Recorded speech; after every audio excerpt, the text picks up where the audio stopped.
Let's bring in our Sky colleagues now, Andrew Bolton, Graham Richardson, before we get to our panel of politicians with Jackie Lambie and others standing by. Andrew, your thoughts on the budget, but also the political battle now that's erupted ahead of the election campaign over tax cuts? Well, we won't know what that political battle exactly is until the Liberals give us their plans for taxes. I'm not sure I heard a definite denial there to your questions about whether the Liberals would offer their own tax cuts, bigger tax cuts later. But I have to say it's derisory tax cuts. $5 a week tax cuts. I mean, you're better off not insulting people by doing that than offering something so derisory. But the whole point is that the money's gone. This is the point. They're so small because the government's blown it all to the point where it's going to be adding $180 billion to the deficit over the next 5 years, including this current financial year. $180 billion. And you're going to ask, where the hell has that all gone? Where has it gone? And part of it, of course, green schemes that are going nowhere, like green hydrogen, but also to little handouts here and there to make up for the fact that the economy is going so badly under Labor. You know, here's money for your electricity bills, here's a little rent assistance, here's a little help to buy your first home, here's a this, here's a that, free childcare, even if you don't actually need to go to work. It's just unbelievable what is going on. And none of it seems to be to making the economy richer so that we can actually afford all this spending. So I think this is not a plan for Australia. This is a plan to just sit down and, you know, wait for your share to come from the government, which is just, it's crazy. This is no way to build a strong economy. Richo, what's your read on all of this? Because as Andrew rightly points out, there was no clarity from Angus Taylor as to what they're going to do on the tax cut plan, but he's been scathing of it, Angus Taylor, calling it a hoax and a bribe. Well, that's pretty easy to do when you're not telling anybody what you're going to do. He's just sitting there bagging everything, rubbishing everything, but he doesn't have a plan. He doesn't have an idea what he's going to do. If he did, he'd tell you now, but he hasn't got a clue.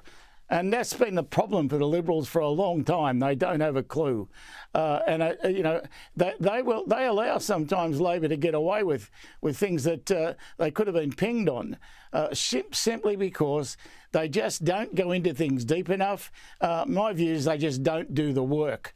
You know, it's a hard slog getting across all this stuff. It really is. And I just don't think the Liberals have got the stomach for it. Andrew, is there, Kieran? Yeah, no, please do. Please do. Well, I don't know that Graham can be that definitive. I'd share his concern that the Liberals haven't put out enough policy to make people actually want to vote for them rather than simply against Labor. But we don't know what their plans are, and that's not to say they don't have any. So I think it's a little bit premature to start saying they haven't got a clue. We will see. But the other point I'd like to make is that this is quite extraordinary. We have very low unemployment, so we're not actually paying a lot in benefits, and we're actually getting a lot more in taxes. We have very low unemployment. We have mass immigration still, which also adds to the coffers. How can we have a government that is putting us $180 billion deeper in debt, right? Gross debt will hit $1 trillion next year, at a time when the Treasurer cheerfully tells us tonight, oh, by the way, the overseas outlook is very grim. We've got wars, China's slowing down. It's all pretty bad. We will have absolutely nothing left in the coffers to tide us over if things really do go as bad as the Treasurer was suggesting they might.